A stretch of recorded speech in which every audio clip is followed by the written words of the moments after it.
அந்த clutch plate எடுத்துக்கிட்டியா? ஓகேன்பா. இன்னைக்கு பழசு இருந்தால் கூட 2 கிளட்ச் பிளேட் இருந்தால் ஓகே.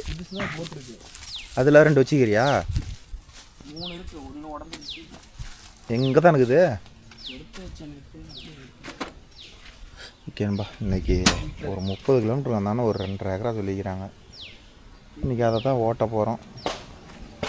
எல்லாம் நேற்று தட்டுக்கிட்டெல்லாம் பாரு, டெய்லியும் பிடிங்கி இந்த இடத்துல தட்டு மேடாகவே ஆகிப்போச்சு. அதை தான் அறுக்கணும். காடு காஞ்சிக்கிச்சுன்னு தான் காட்டுக்காரர் சொல்கிறாரு. இவ்வளோ தூரம் ஸ்பெண்ட் பண்ணி போகிறோம். பார்ப்போம் என்ன நடக்குதுன்னு.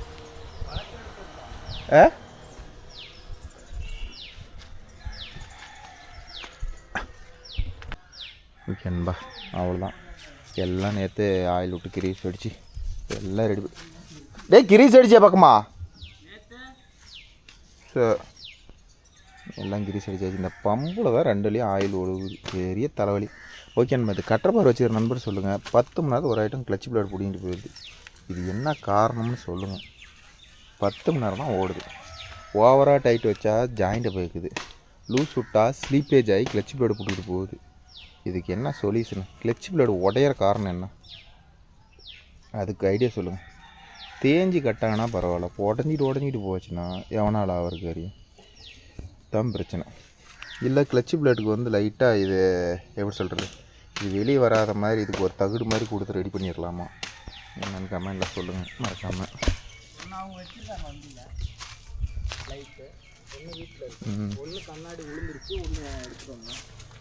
அது 2மே கண்ணாடி இருக்குதுல்ல? அது 3 கண்ணாடி இருக்குது. ஒன்றுக்கு தான் கண்ணாடி சந்தோஷத்தோட வந்துடுமா? சரி எடுத்து போகலாம். அதில் போட்டு தான் இருக்குது. போதும் போடு. அப்புறம் போனால் 5 செட்டு வாங்கிக்கலாம். நீ அன்றைக்கி வாங்கும் போது எதுக்கு மாமா தனன்னு எல்லாம் சொட கிராக்காக ஒன்று கிராக்காக இருந்துச்சு, அது உடஞ்சி போச்சு. 3மே பழசு தகுதா? புதுசெல்லாம் போட்டாச்சு. ஒன்று இருக்குது, ஒரு செட் இருக்குது. சரி எடுத்து போகலாம். 5 கிலோமீட்டரா போகுமா ரோட்டில்?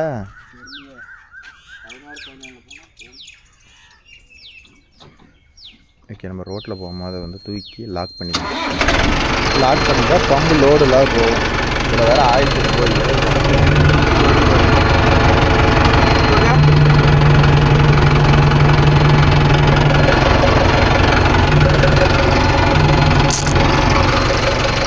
கேமராவிலே அடிச்சு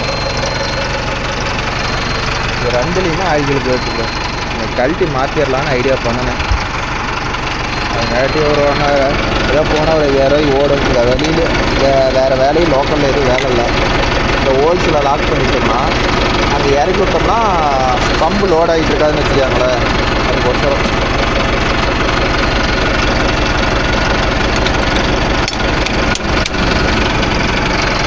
அவ்வளோதான். இப்போ வந்து இறக்கி விட்டால் அந்த சின்னதாக கடிச்சிடும். அப்படிங்கும் போது பாரு இறக்கி விடுவாப்பா. அவ்வளோதான். இன்னும் கட்டுறப்பாரு லோட் பம்பு சும்மா தான் இருக்கும், எந்த பிரச்சனையும் இல்லை. ஆனால் இப்படி ஆயில் வருதுனால ஆயில் சுத்தமாக போயிடும். கண்டிப்பாக அதை பார்த்து பார்க்கணும். பழம் போ. இது 4 ஹெலிகாப்டர் ரெடி பண்ணி மாட்டுக்கலாமா? அதுக்கு டைம் கிடைக்கல பாருங்களேன்.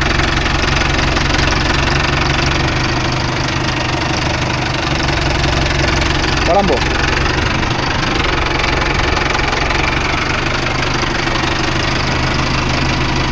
நம்ம பின்னாடியே போக வேண்டியதான். போயிட்டு ரொட்டேட்டருக்கு பிளேடு எடுக்கணும் ப்ரோ.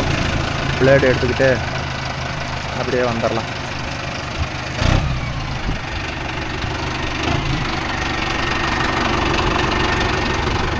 யா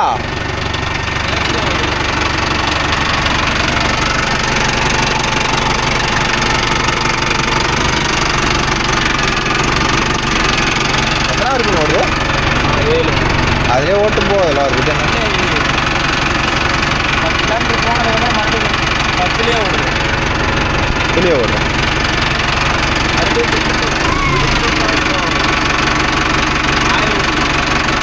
அந்த ஓஸ் தான் டீப்பை கழட்டி கேபிள் தான் போட்டிருப்பாங்க.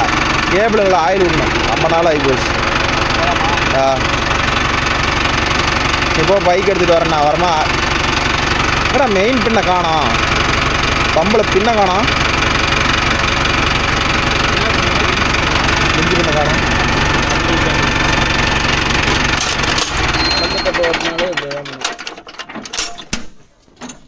பின்ன ஒன்று எடுத்துட்டு வா. அந்தானியும் போயிடுச்சா? இதில் அந்தானம் இருக்குது, இந்தானம் தான் போய் விழுந்துருச்சுதா. ஒரு பின்ன ஒன்று எடுத்துட்டு வா. என்ன பண்ணுறது?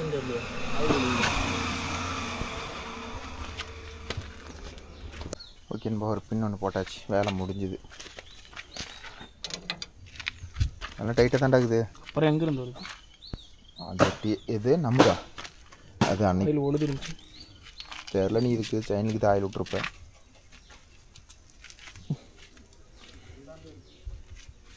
அதெல்லாம் லிமிட்டாகி கட்டாகி போயிடும். அந்த பைப்பில் ஒரு இது இல்லை. இந்த கிரவுண்ட்லேருந்து ஆயில் ஓடுது நின்னே போச்சு. கிரவுண்டில் ஆயிலே இல்லையாட்டுக்குது. இது வேறு பிரிக்கணும்.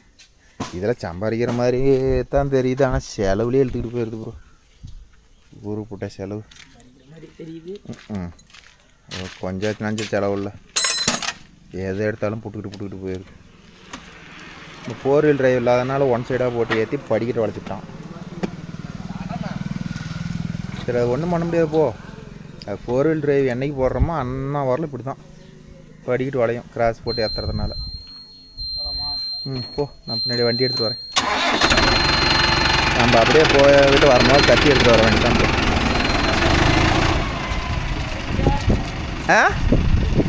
அது இல்லை, இதை எடுத்து வர.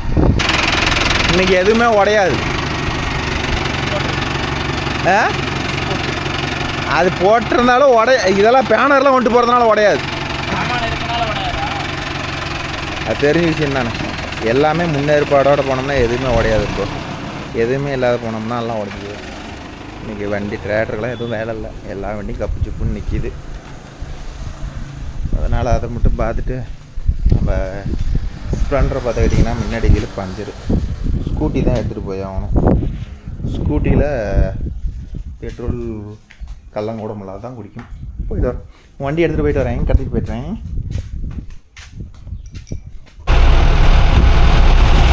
கட்டரபார் போய் ரோட்டில் போனால் மீட்டரை பாருங்க, இதே ஆர்டிஎம் தான். கிட்டத்தட்ட 2 மணி நேரம் ஆயிரம் இங்கேருந்து அங்கே போகிறதுக்கு. ரொம்ப பொறுமையாக போகிற மாதிரி இருக்குது. வேகமாக அடித்து முடிச்சுட்டு போனால் 2 வீலர் பிரேக் நிற்காது. பெரிய பிரச்சனை. 4 வீல் டிரைவ் இருந்தால் கூட 4 வீல் டிரைவ் என்கேஜ் பண்ணி போகலாம். 2 வீல் டிரைவ் வர்றதுனால ரொம்ப பொறுமையாக தான் ப்ரோ போயிடும். அப்புறமேட்டு இந்த 4 வீல் டிரைவ் போட்டால் எப்படி நிற்கும்னா, 4 வீல் டிரைவ் ஆனில் இருக்கும்போது நீங்கள் பிரேக் அடித்து பாருங்கள், 4 வீலும் நிற்கும், அப்புன்னு நிற்கும். இதே வந்து 4 வீல் டிரைவ் ஆஃப் பண்ணிட்டு பிரேக் அடிச்சிங்கன்னா வச்சுக்காங்க, 2 வீலு தான் நிற்கும், முன்னாடி வீல் சுற்றிட்டே இருக்கும். இது வேணால் 4 வீல் டிரைவ் வச்சுக்கிற நண்பர்கள் வேணால் ட்ரை பண்ணி பாருங்கள். 4 வீல் டிரைவ் ஆனில் இருக்கும்போது பிரேக் அடித்து பாருங்கள், எவ்வளோ வசதியாக போனீங்கன்னாலும் கப்புன்னு 4 டயர் நிற்கும். ஆனால் 2 வீல் டிரைவில் அப்படி நிற்காது. அதுக்கு தான் வந்து 4 வீல் டிரைவாக இருந்தால் இப்போ கொஞ்சம் வேகமாக கூட போகலாம். வண்டி வந்துச்சுன்னா அழுத்தினோம்னா 4 வீலும் கப்புன்னு நிற்கிறதுனால பின்னாடி இழுத்துட்டு போகாதுன்னு வச்சுக்காங்களேன். ஓகேப்பா, ஒரு வழியாக என்கேஜ் ஆகிடுச்சு. இன்னும் ஓரளவுக்கு ஒரு 30 கிலோமீட்டர் வேகத்தில் போகலாம். படப்படன்னு ஆகும்.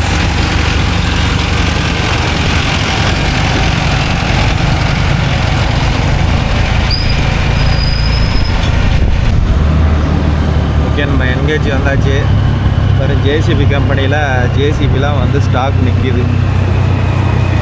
புது வண்டி வந்து ஸ்டாக் நிற்கிது. நம்ம என்னடானா எடுத்த வண்டிக்கே டியூ கட்டி ரன் பண்ண முடியல. எங்கே தான் எடுக்கிறாங்கன்னே தெரில. எப்படி தான் புது வண்டி எடுத்து டியூ கட்டி சமாளிக்கிறாங்களே தெரில. 40-30 கிலோமீட்டர் வேகத்தில் அப்படியே ரன்னிங் இருக்கிறோம். ஒரு சில நண்பர்கள் கேட்பீங்க, ப்ரோ நீங்கள் ப்ரோ போகிறீங்க இவ்வளோ தூரம் வண்டியே போய் ஓட்டிகிட்டு வருதுன்னு. இல்லை ப்ரோ, கொஞ்சம் ரொட்டேட்டர் பிளேடு எடுக்கணும், கொஞ்சம் ஸ்டார் ஒன்று வாங்கணும் ரொட்டேட்டருக்கு. இதெல்லாம் வாங்கிட்டு நாம் பர்ச்சேஸ் பண்ணிட்டு வந்துடலாம், கொண்டு காட்டில் விட்டுட்டு. அதெல்லாம் கொஞ்சம் பக்கமாக கொண்டு போய் நிறுத்திட்டு, ஒரு பட்டலில் நிறுத்திட்டு போய் சைட்டை பார்த்துட்டு வந்துட்டு அப்புறம் தான் எடுத்துகிட்டு போகணும். ஏன்னா ஒரு சைடு கன்ஃபார்ம், ஒரு சைட்டு வந்து காட்டை பாருன்னு சொல்லிட்டு இருக்கிறாங்க. அதனால் காட்டை பார்த்துட்டு வந்துட்டு மாப்பிள்ளை அப்படியே அனுப்பி விட்டுட்டு நாம் அப்படியே பார்த்துட்டு கிளம்ப வேண்டியதான் ப்ரோ. ஓகேன்பா, அவ்வளோதான். பக்கமாக சைட்டுக்கு பக்கமாக வந்துட்டோம். ஃபுல்லாக சைட்டு ஒரு 3/4 ஏக்கரா ஓட்டிட்டு போயிடலாம். இன்னொரு பார்ட்டி சொன்னது அதை யோசிச்சு சொல்கிறாராம், அது ஆகாது. அதனால் இதை மட்டும் அறுத்துட்டு கிளம்ப வேண்டியதான் ப்ரோ.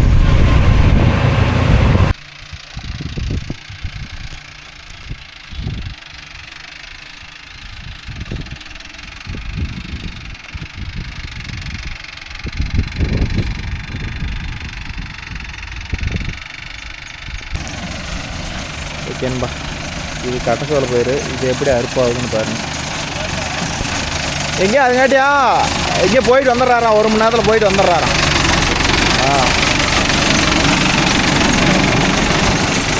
இந்த பக்கம் வண்டி இல்லாதனால ப்ரோ எப்படியோ நான் அறுத்து விட்டிங்கன்னா போதுங்கிறாரு. ஆனால் ஒரு பார்ட்டி என்னங்கிறாரு, இந்த 2.5 ஏக்கரா பார்ட்டி தட்டு வேஸ்ட் ஆகுமா, வேஸ்டேஜ் இல்லாத எனக்கு அறுக்கணும்பா அப்படிங்கிறாரு. நாம் எங்கே போகிறது சொல்லுங்களா, வேஸ்டேஜ் இல்லாத.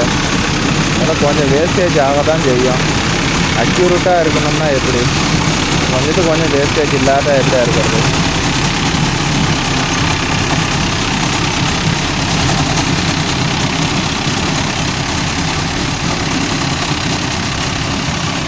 கட்டசோலை பேரானா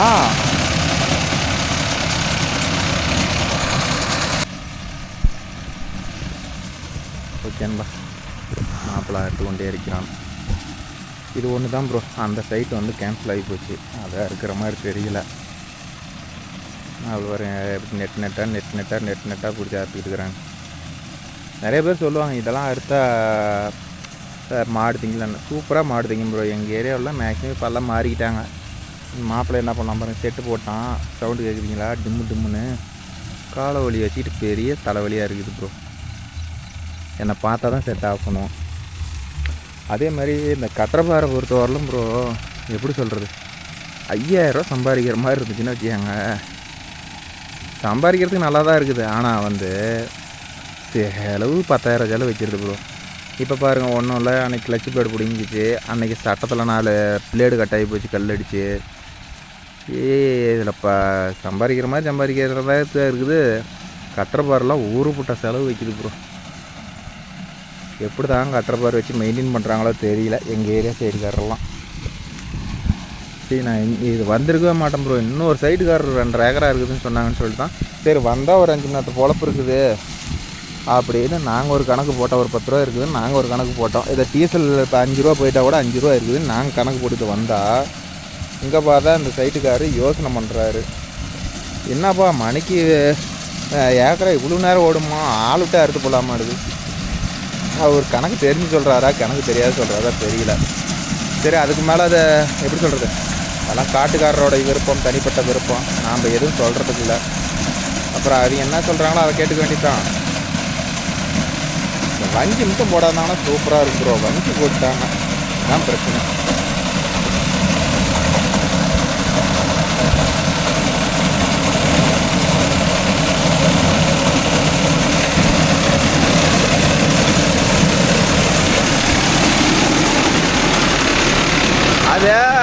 அது சொல்லிட்டு போனா அப்படில அது எங்கேயா இங்கே அம்மா எங்கேயா விற்று பிடிச்சோம்.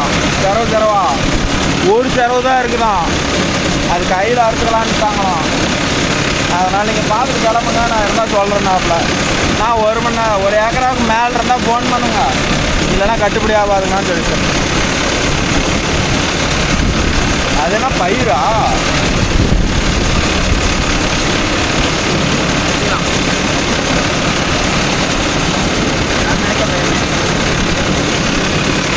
அதுதான்டா பயமே.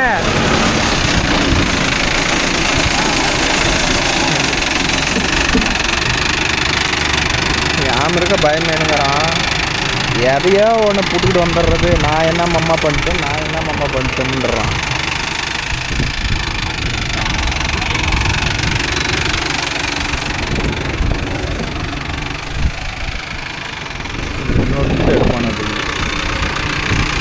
இந்த பம்பில் வேறு 2 பம்புலையும் வேறு தோரன்னு ஊற்றிக்கிட்டு இருக்குது. அதை வேறு ரெடி பண்ணோம். வெளியே வேறு கள்ளப்பரு போகலாமா வேண்டாமான்னு 2 தாட்டாக இருக்குது ப்ரோ. என்ன பண்ணுறதுனே தெரில. எங்கே பார்த்தாலும் வண்டி கிடக்குதுங்கிறாங்க. ஏதோ போகிற டீசலுக்குனாச்சும் ஓட்ட முடியுமா முடியாதான்னு தெரில. என்ன பண்ணுறதுன்னு யோசனை பண்ணிக்கிட்டு இருக்கிறேன். போயிட்டு ரொம்ப நாள் அங்கே படுத்துக்கிட்டு இருந்தா இங்கே ஏதாவது ரெண்டும் ஒன்று பொழப்பு ஓட்டிகிட்டு இருக்கலாம், அதுவும் இல்லாத போயிடுமா அப்படின்னு தோணுது. நான் என்ன யோசிச்சுட்டு இருக்கிறேன்.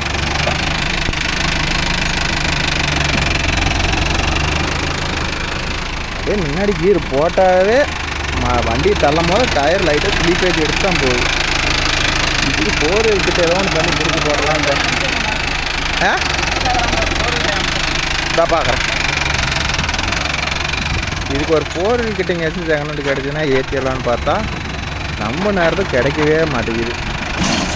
பார்க்கலாம், ஏதோ இந்த சீசன் ஆரம்பிக்காட்டி ஏதோ ஒன்று பார்த்து பிடிச்சி ஏற்றணும். ஏற்றினா தான் ஏதோ பொழப்பு ஓட்ட முடியும். எப்படியும் ஒரு 30 கத்தை வரும் கேரண்டியாக 2 வயலில். ஓரளவு நல்லா தான் இருக்குது. இப்போ பார்த்துக்கிட்டிங்கன்னா இது வந்து ஓட்டுறது வந்து low first gear. Low first எக்கனாமிக்கில் ஒன்லி 540 மட்டும்தான் இப்போ ஓடிட்டு இருக்குது.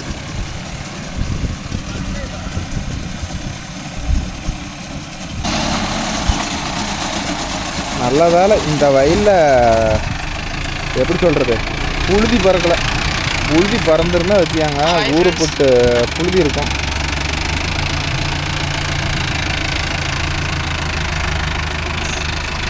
அவ்வளோதான். இன்னொரு எப்படியோ வந்ததுக்கு ஒரு மணி நேரம் ஓட்டிக்கானா கூட ஒரு 2000 ரூபா இருக்குது. அப்புறம் பார்ப்போம் எவ்வளோ நேரம் ஓடுதுன்னு. ஒரு ஓடுறது தான், நாம் ஒன்றும் பண்ண முடியாது.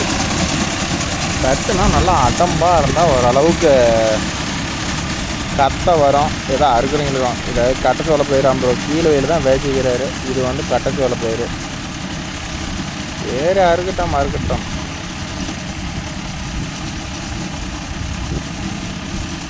ஒரு 2-3 சுற்று போனால் இந்த வயல் வேலை முடிஞ்சிடும். போன வயது தான் கொட்டையாற்று வேலை செய்யணும். இந்த வண்டிக்கு பம்பை கழட்டிட்டு போய் ஆயில் சின்ன மாற்றணும். ஆயிலெல்லாம் ஒழுந்தே போயிட மாட்டேங்குது. இது பெரிய அக்கா போராகுது. பார்ப்போம், ஏதோ ஒன்று பண்ணுவோம்.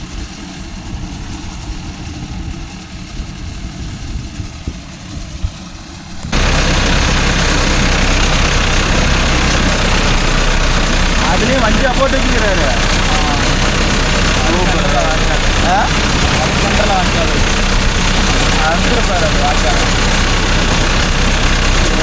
எப்படி வாரத்துக்கு எப்படி பண்ணாலும்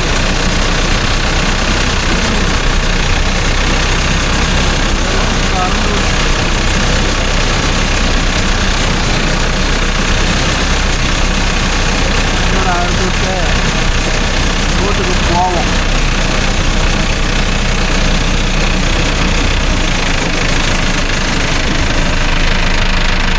பண்ணிடணும்.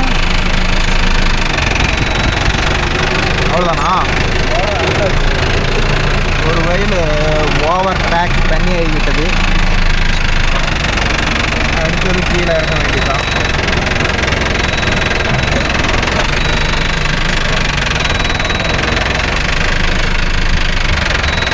கீழே இறங்கி ஒரு கசக்கு தான் ஏதோ ஒரு பக்கம் போகணும்.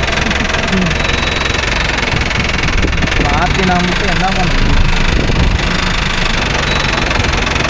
அஞ்செல்லாம் கொஞ்சம் சின்னதாக போயிடுச்சு. ஈரமாக இருக்குதா போனால் அவருக்கு தான் ட்ராக்டர் இருக்குது. யாரா இருந்துக்க வேண்டியதான். போகிற பக்கம்லாம் காட்டுக்காரர் ஒன்று கிடச்சிடுறாரு நமக்கு. வயலில் லைட்டாக ஈரம்லாம் பெருசால ஈரெல்லாம் தரா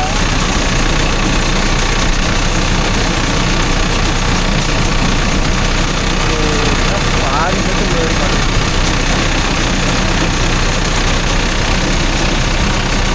பாதி தான் வேற மாட்டேங்குது. அதெல்லாம் பாய் மாதிரி பசுக்கிறோம்.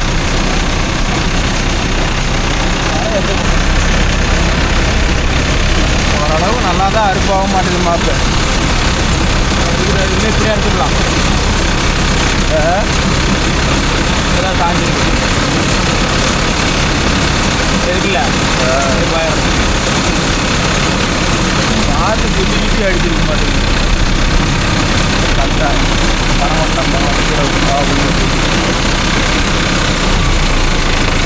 உள்ளடிச்சு போ. ஏன்னா அது இங்கிருந்து பார்க்கணும். சரி இல்லை, இங்கிருந்து உங்களுக்கு ஹைட்டாக இருக்குங்க, அதனால தெரியும். கண்ணிலே தெரியலன்னா ஜாண்டியரோட நிலமை இறங்கியே தான் போக மாட்டேங்குது.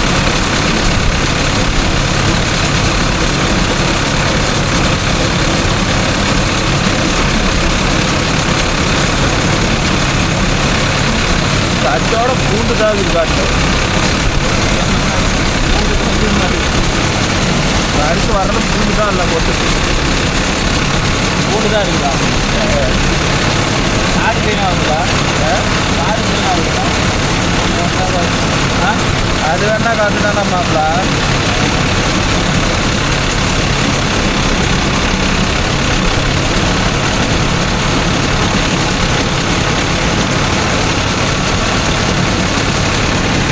சரி நானும் கிளம்புறேன். ஓடிட்டு கூட வந்துச்சு போயிட்டு என் மகனுக்கு புத்தகத்துக்கு அட்டை போடணும். உருப்படியான வேலை அதெல்லாம் ஓகேங்களா. மாப்பிள்ளையும் ஓடிட்டு வரட்டும், நாமளும் போயிட்டு இன்னொரு ஆள் போட்டு ஃப்ரீயாக திரும்பலாம்.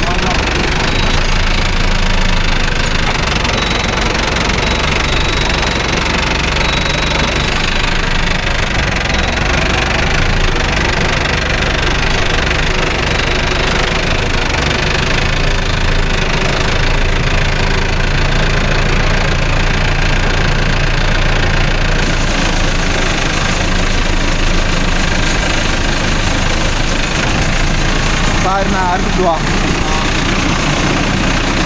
நான் மொல்ல ஊடு போய் சேர்றேன். அப்படியே வேடிக்கை பார்த்துக்கிட்டே அப்படியே மொல்ல போகலாம். ஓகே அந்த மாப்பிள்ளை ஒரு மணி நேரம் வரும். அறுத்துட்டு வரலாம்.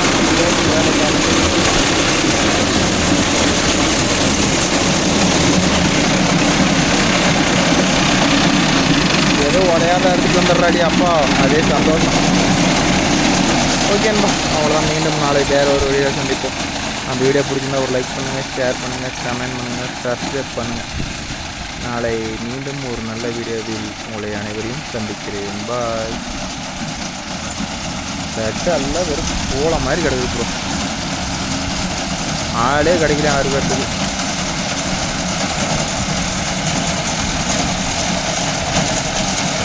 வறுத்துன்னு பம்பெல்லாம் கழட்டி ரெடி பண்ணணும். முதல்ல உருப்படியான வேலை அதனால் செய்யணும்.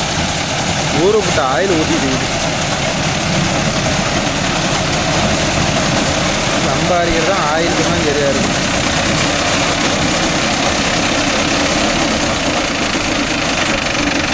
வேறு ஓடி காட்டு மொல்லதில்லை.